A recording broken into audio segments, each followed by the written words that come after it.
Jadi ternyata ada hijrah niatnya bukan karena Allah dan Rasulullah, tapi ternyata ingin menikahi seorang wanita yang namanya Ummu Qais. Ya, banyak juga masyarakat orang-orang yang tidak sanggup terhadap ujian dan cobaan wanita, akhirnya keluarganya berantakan. Ya. Waqad taqaddama haqiqatuha fil wudu, dan ini juga sudah dijelaskan hakikat dari niat ini ketika membahas dalam masalah berwudu. Ya. Para jamaah rahimahullah. Nah, di sini dikatakan at-talaffuzu biha, bagaimana dengan membaca niat. Kalau sholat niatnya usolli, lafadznya usolli. Ya. Sedangkan niat itu adanya dalam hati. Aku menyengaja, ya, dalam hati, tidak diucapkan dengan lisan, tapi dengan hati. Qala Ibnu Qayyim fi kitabihi Ighasatul Lihfan. Ibnu Qayyim dalam kitabnya Ighasatul Lihfan mengatakan, an-niyatu hiyal qasdu wal azmu 'ala syai'i. Niat itu adalah menyengaja atau menuju, bertekad untuk melakukan sesuatu. Wa mahalluha al-qalbu, dan tempatnya adalah di hati. La ta'allaqa biha bil lisan aslan. Yang tempatnya di hati, yang tidak ada kaitannya, tidak punya hubungan sama sekali dengan lisan, dengan ucapan. Walizalika lam yanqul anin Nabi sallallahu alaihi wasallam, atau walizalika lam yunqal anin Nabi sallallahu alaihi wasallam. Oleh karena itu tidak pernah ada satu riwayat dari Rasul sallallahu alaihi wasallam, wala anis sahabah, dan juga tidak ada dari para sahabat, finniyah, di dalam niat itu lafzul biha, dengan lafaz ketika itu. Jadi ketika membaca dalam niat ke dalam hati, tidak ada contohnya dari Rasul dan para sahabatnya itu dengan ucapan ketika itu. Wa hadhihi ibarat allati ahdatsat inda iftitahid dhuha was shalah. Dan lafaz ini itu biasa terjadi ketika mulai berwudu dan juga mulai melaksanakan sholat. Qad ja'ala syaitan muqtarikan lahil waswas. Maka syaitan menjadikan niat ini muqtarikan, ya, godaan-godaan terhadap orang-orang yang suka ragu-ragu. Yahbisun indaha wa ya'zimu fiha, di mana kadang-kadang syaitan itu ya menahan niatnya atau juga membuat dia lupa. Ya, akhirnya diulang-ulang kata dia. Wa yuqimuhum fi talabi tashihiha, sehingga dia berupaya untuk memperbaiki lafadznya itu, ya, ketika dia niatnya salah. Kalau ahadun yuqarriruha, maka kamu lihat mereka itu sering mengulang-ulangi lafadz niat tersebut. Wa yajhadu nafsahu fi talaffuz wa laysa minas sholati fi syai'in, wa laysa minas sholati fi syai'in. Jadi dia berupaya bagaimana agar supaya bisa fokus bersungguh-sungguh, ya, dalam bertalaffuz, padahal itu adalah bukan bagian sholat sama sekali. Nah, ini pendapat Ibnu Qayyim. Walaupun dalam kitab-kitab fikih yang lainnya, fikih Syafi'i terutama, bahwa niat itu adalah rukun. Lafadznya dimengatakan itu sebagai bagian dari sunnah dalam rangka untuk membuat seorang menjadi fokus. Jadi misalnya kayak orang hitung duit. Orang itu dengan sholat 1, 2, 3, 4, ngitung 1, 2, 3, 4, Pak, kamu jadi lupa nih di sini. Ada orang yang hitung uang itu nggak pakai suara. Ya. Jadi bisa jadi ada orang yang sulit untuk bisa fokus sholat kalau dia tidak melaksanakan talaffuz. Jadi dia ketika dia membaca misalnya usolli fardhal maghribi salah raka'atin misalnya, maka dia jadi fokus. Tapi kalau tiba-tiba langsung takbir Allahu Akbar, maka bisa jadi ada sebagian orang yang tidak bisa fokus. Nah, maka dalam persoalan ini sekali lagi bahwa lafaz itu bukan bagian dari sholat, jadi luar sholat. Karena sholat itu dimulai dari membaca Allahu Akbar. Jadi dia bukan dari bagian dari sholat. Maka kalau itu bukan bagian dari sholat, ya banyak kita masih boleh melakukan apa saja, ya. Kecuali apabila kita sudah baca Allahu Akbar, maka kita tidak boleh melakukan kegiatan-kegiatan selain dari melakukan perbuatan-perbuatan yang terkait dengan sholat.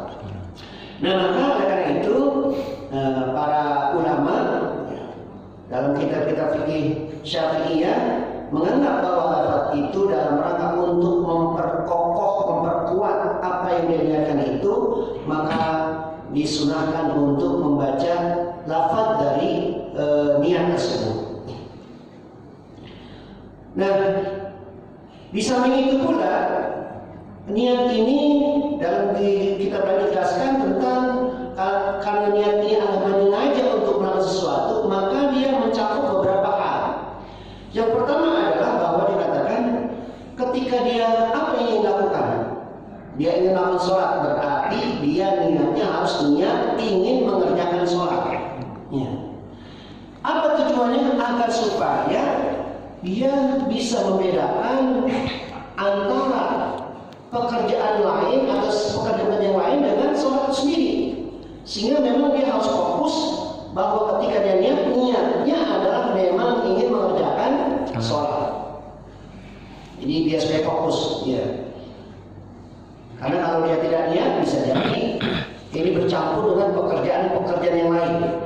Yang kedua, ketika dia niat itu dia tetapkan mengerjakan pekerjaan apa wudhu, apa sholat.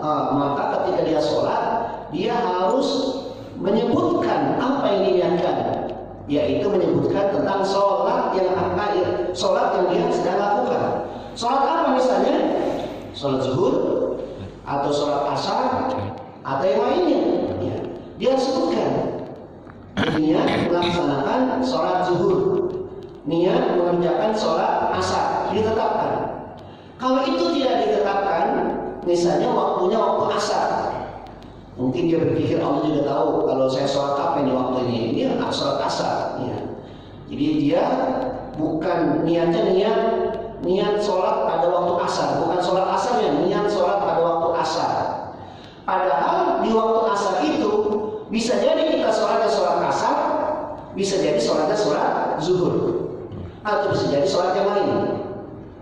Apa yang bisa kita kerjakan, sholat apa yang bisa kita kerjakan pada waktu asar? Sholat apa? Apa yang kita bisa kerjakan, sholat apa yang bisa kita kerjakan di waktu asar? Zuhur, karena jamaknya jamak apa? Jamak takhir kan? Kita jamak takhir itu sholat zuhur pada waktu asar. Apalagi sholat apa lagi yang bisa kita kerjakan pada waktu asar? Qadha, sholat qadha, mau qadha isya, mau qadha subuh, mau qadha zuhur. Nah, kalau dia namanya kita qadha, maka itu kita kerjakan bisa jadi pada waktu asar. Sebagaimana Rasulullah SAW pernah melakukan sholat sunnah zuhur yang dilaksanakan setelah sholat asar. Nah, itu berarti pada waktu asar, kalau kita niatnya ada niat waktu asar, berarti kalau kita tidak menyebutkan sholatnya sholat apa, maka berarti sholat itu tidak sah. Ya. Karena dia tidak menyebutkan, ya.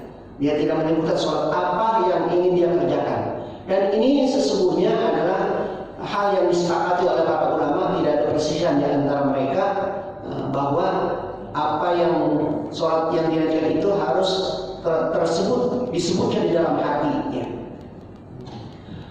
Begitu pula dia niat asal disebutnya adalah sholat wajib, ya, fardhon, ya. Niat fardu sholat fardu, ya. Ya kalau asal sudah pasti niatnya fardu. Artinya kalau dia tidak niatkan, ya, bagaimana hukumnya? Dia sholat asal saja, enggak menyebut kata-kata fardu. Ya. Ini ada perselisihan di antara ulama, tetapi yang mengatakan yang benar adalah disebutkan itu adalah sholat wajib. Termasuk misalnya begini, dia juga apakah harus menyebutkan adaan atau qadaan? Sholatnya sholat dilakukan tepat pada waktunya atau sholat qadha? Ada yang mengatakan ini tidak perlu. Ya, ini tidak perlu bagi orang yang tidak bisa mengetahui waktu. Tapi kalau orang yang tahu-tahu jelas waktu, misalnya apa? Sholat subuh jam 7. Ini adaan apa qadaan? Sholat subuh jam 7. Adaan itu adalah sholat yang dikerjakan tepat pada waktunya. Al-qadaan adalah sholat yang dilakukan di luar waktu. Nah, kalau kita sholat subuh jam 7, kira-kira ini qadaan apa adaan? Qadaan kan? Iya. Kalau dia bilang usolli fardhu subhi raka'ataini, dia bilang adaan. Malaikat memang kagak tahu waktu. Jam 7 masih adaan. Kalau subuh selesai berapa? Ada yang mengatakan, ya itu harus ditetapkan katanya. Kalau dia udah tahu sholat subuh jam 7, jam 8 dia bilang adaan, ada yang mengatakan, ulama mengatakan ini tidak sah. Nah, dia nggak tahu waktu katanya. Ya. Berarti buta sama waktu. Ya.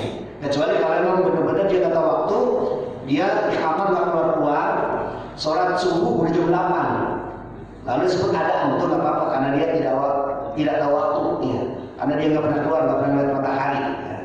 Itu boleh yang seperti itu. Begitu pula juga tidak disyaratkan menyebut jumlah bilangan sholat. Misalnya sholat subuh raka'ataini, dia tidak disebutkan. Ya saya atau sholat subuh karena Allah, atau wajib karena Allah, atau adaan karena Allah misalnya. Atau sholat zuhur, saya sholat zuhur wajib karena Allah, tidak disebutkan bilangan rakaat. Ya. Ada yang mengatakan sah. Tapi kalau dia sebutkan usolli fardhu zuhri khamsa raka'atin, saya sholat zuhur 4 rakaat, 5 rakaat, dalam hatinya kan nggak ada syarat untuk dia sebutkan, tetapi ternyata dia sebutkan, begitu nyebutkan salah. Dia bilang 5 rakaat atau 3 rakaat, maka sholatnya tidak sah. Jadi kalau tidak disyarat disebutkan, kalau dia mau menyebutkannya harus benar. Ya. Kayak misalnya kita sholat di sini, misalnya sholat subuh usolli fardhu zuhri raka'ataini di masjid An-Nur bi imami, dengan imam siapa mestinya? Disebut imamnya Pak Masran, ternyata bukan dia. Tinggi-tingginya sama, ternyata Muhsin misalnya. Maka sholat jamaahnya nggak sah karena imamnya salah. Karena menyebutkan imam itu nggak penting. Tapi karena dia sebutkan bi imam Pak Masran ternyata Muhsin, maka jamaahnya nggak sah, ya, karena salah niat. Maka kira-kira kalau kita sebutkan salah, ya mendingan nggak usah kita sebutkan. Kayak kita menyampaikan mukadimah yang terhormat Bapak Wali Kota, nggak sebut namanya karena tak usah nyebutinnya. Benjamin Dapnu, nggak nih ya, lupa misalnya. Wali Kota aja, itu lebih baik daripada menyebutkan nama orang kemudian penyebutannya salah. Ya kira-kira sholat juga apa yang tidak diharuskan dalam syariat jangan disebutkan. Kalau disebutkan itu salah, membahayakan. Itu sebaiknya nggak usah disebutkan. Ya. Dan kalau menyebutkan, maka itu harus landaskan keyakinan dan itu memang sudah pasti benar. Nah, niat ini dia harus terus menerus, nggak boleh berhenti. Misalnya begini, saya mau sholat nih, tapi saya lagi nunggu orang ya, itu orang belum juga datang ya. Udah saya sholat aja kan, ntar kalau orangnya datang saya berhenti sholat. Ya boleh sholat. Itu dari awal sholat udah nggak sah sholatnya. Kenapa? Karena dia sudah niat ingin keluar dari sholat. Ya, keluar dari sholat. Itu nggak sah sholatnya. Karena syarat niat itu pertama harus punya tekad yang kuat, yang kedua harus dawam, terus menerus, nggak boleh putus. Jadi kalau misalnya dia lagi sholat, lalu ibu-ibu misalnya lagi sholat, tiba-tiba hujan, terus jemuran, aduh jemuran nih, berhentilah sholatnya. Begitu tuh, itu batal sholatnya. Ya. Jadi bertekad ingin keluar, berhenti sholat, walaupun nggak jadi, itu sholatnya jadi batal. Maka di sini sholat ini harus niat sholat itu harus dawam, terus menerus ada dari awal sampai akhir. Ya. Bahkan niat murtad, habis sholat niat murtad. Ya. Sholatnya batal dan dia jadi udah niat murtad, udah jadi kafir kan. Ya. Jadi niat atau dia tidak niat sekolah sholat tapi niat murtad. Nah niat murtadnya saja sudah membatalkan sholat. Ya. Maka sholatnya sudah tidak sah. Ya. Ya sholatnya sudah tidak sah. Kenapa? Sudah niat murtad berarti sudah terputus sholatnya. Nah inilah persyaratan niat itu. Dia harus dawam, ya, terus menerus dari awal sampai akhir.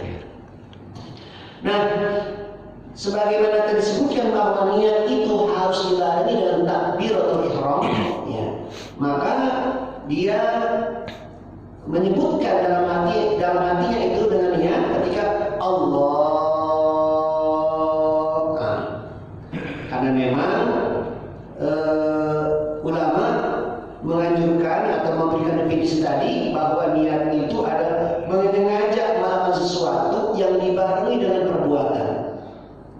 Bisa jadi ada pendapat lain, ada orang yang berpendapat bahwa kita itu dari dulu sudah niat sholat.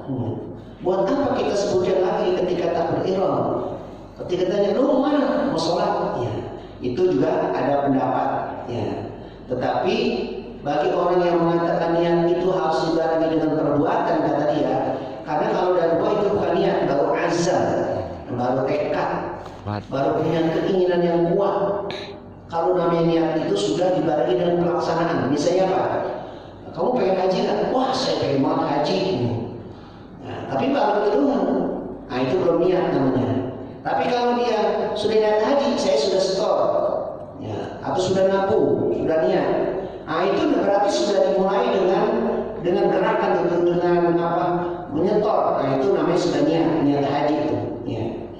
Tapi kalau baru kamu pengen haji, pengen, tapi belum menyetor, nggak nabung, nggak apa, itu belum niat sebutnya. Itu baru azam, baru kuat, baru hati, tapi belum sampai disebut dengan niat. Ya sebutnya begitu. Nah sholat juga begitu katanya. Kalau orang dari rumah itu belum sholat, belum niat, itu baru azam. Karena apa? Karena kalau namanya niat itu harus dibarengi dengan awal dari perbuatan yang dilakukan itu. Ya. Li hadis Ali anna Nabi sallallahu alaihi wasallam qala min sholati at-tahuru wa tahrimuha at-takbiru wa tahliluha at-taslimu. Kenapa takbir yang menjadi salah satu rukun sholat? Ini berdasarkan hadis yang bersumber dari Ali radhiyallahu anhu. Rasul bersabda, "Min sholat